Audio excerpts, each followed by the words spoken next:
Terry, one of the big things is always that when Detroit Pistons come up, you're one of the first people I think about when I look for information. And yesterday, the GM, Troy Weaver, was it yesterday or recently, came out with the letter to the fans. Yes. Right? Now, I read the letter to the fans, and immediately I thought of you. Can you please tell me what it meant? Because, right, so there's no sense, I want people to understand, there's no sense in me processing and give you my opinion, because my opinion doesn't matter until I hear it from you. All right, you're going to be disappointed in my answer. It essentially meant nothing. He said he apologizes for the season, but he did have an interesting line in there. The Pistons have positioned themselves to receive a very high draft pick. To me, that's fancy language of saying, we tanked this year. Isn't it obvious that the Pistons tanked this year? They didn't play healthy players. Cade Cunningham can probably ball, but they're not going to play him. They tanked. And we never want to admit that our own teams tank, and teams will never admit that, but I think it was pretty obvious that Troy Weaver is playing for next season already. Bogdanovich was healthy. He could have played. He also could have traded him for some future picks or players, because Troy Weaver's convinced the Pistons are going to make the playoffs next year, and he's going to need him. So this was all about. So that letter told you it was all about next year. Yes, I was convinced of that even before. When was the writing on the wall for you?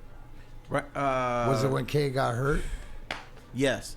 Once Cade was hurt, they were done. And then Bogdanovich even said that our whole offense is predicated on Cade Cunningham. Wherever he goes, that's where we're going to go as a team. When Cade was out, that was the end of it. Now, I get from a lot of people, should the Pistons fire Dwayne Casey? Is he reaching this group? I'm always hesitant to say yes, because I'm convinced from top to bottom the Pistons made the decision not to compete this year. That, Wembanyama is such a huge piece that they wanted to make sure they had the best chance of getting the big 7'4" Frenchman that they could. And it was worth it. So even if the Pistons fan, I think he's grown since. I think he's 7'5". Okay, I'm behind. I thought he was 7'4", but now he's 7'5". But he is such a crucial piece, not only to whoever gets him, but for the whole NBA. That you assume that if you get Wembanyama, that you're going to be set for at least the next 8. I saw a projection, and it was like Victor Wembanyama, the day he signs to a team, will get $500 million in revenue to whatever team signs him. Okay. So your franchise this is almost like LeBron James. If LeBron James is with your franchise, you're worth this much.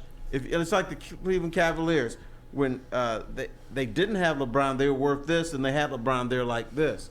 So I think the Pistons sold their soul so that they had the best chance of getting him. And guess what? And I don't like this.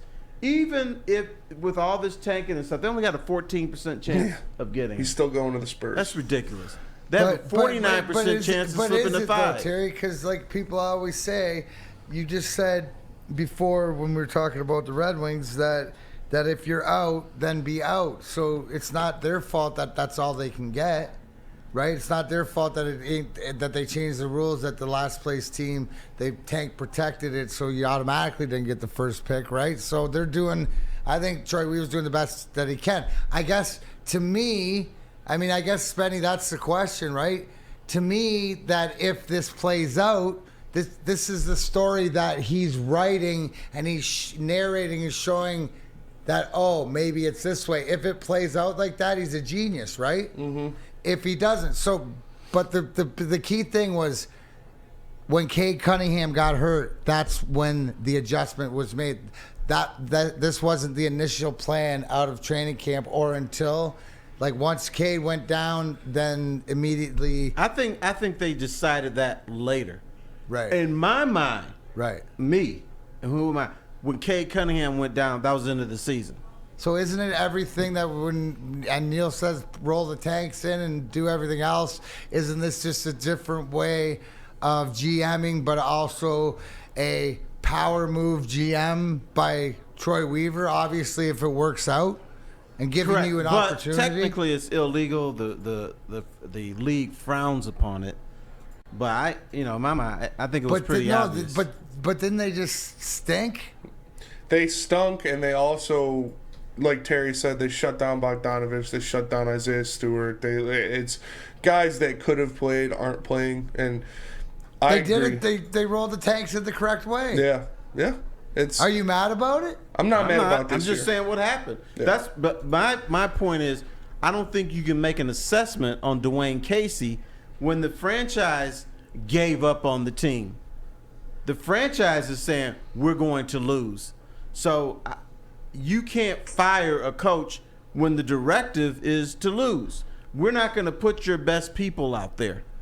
So I need another year to assess him when I'm assuming the Pistons are going to try to win next year. But at the end of the day, isn't it also about if the coach, forget the wins or losses, like you said, I agree, but he hasn't lost the younger guys, the Ivies, all the younger guys, the Durham, they listen to him. Yeah, he hasn't lost. His message still gets her. He's not here's the what's most happened important. with the Pistons. They're playing their ass off for 3 quarters.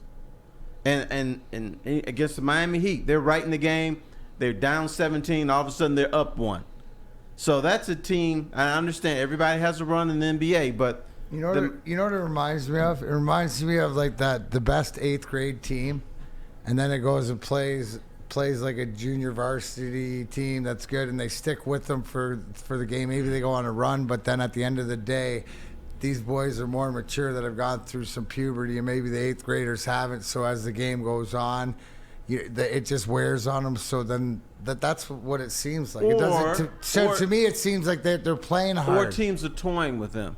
Right. And say, yeah, you can come back from 17, but we're still going to kick your ass at the end. Right. Jimmy Butler didn't score in the first half. He ended up with 27. So Jimmy Butler's saying, okay, I'm in Detroit. It's cold. I don't want to be here. So, we're down 1. Now I'm going to show out. So that happens a lot in the NBA. Now, once again, Darren, one of those things nobody wants to admit, that guys just come in, they're a little bit sluggish, they don't want to be at certain spots, but they want to win. So I think Jimmy Butler was like, are we losing to Detroit? No, that's not happening. I'm going to do whatever I can to win this ball. It's like me playing in an alumni game. Mm-hmm. Right, and when it's tight, it's like, come on, let's go. But you chill for the first period. The sentiment in the chat is, and I think we all are on the same page, is that going into the season, this wasn't the focus like it was with some other teams that blatantly got rid of players, got rid of salary, where you could see they were trying to not compete. We sort of competed, then we lost guys, and then we decided, okay, boom, we're gonna roll the tanks in, and hey. You know what? I'm under the impression we've won it before. We can win it again. Right? Right. Mm-hmm. Chances are you're not, but you got to put yourself in position. Like I ran into the little Kool-Aid kid today. He is so scared that the Pistons are going to end up with the number 5 pick. Oh, my God. And that would be a disaster. That would be a disaster. Yeah, so he wants me to... Oh, dude, come on, man. What do I teach you about karma and about keeping the attention spiritual? But you know, he's scared. I get it. He's a young boy. But what happens? Scared money don't make money, baby.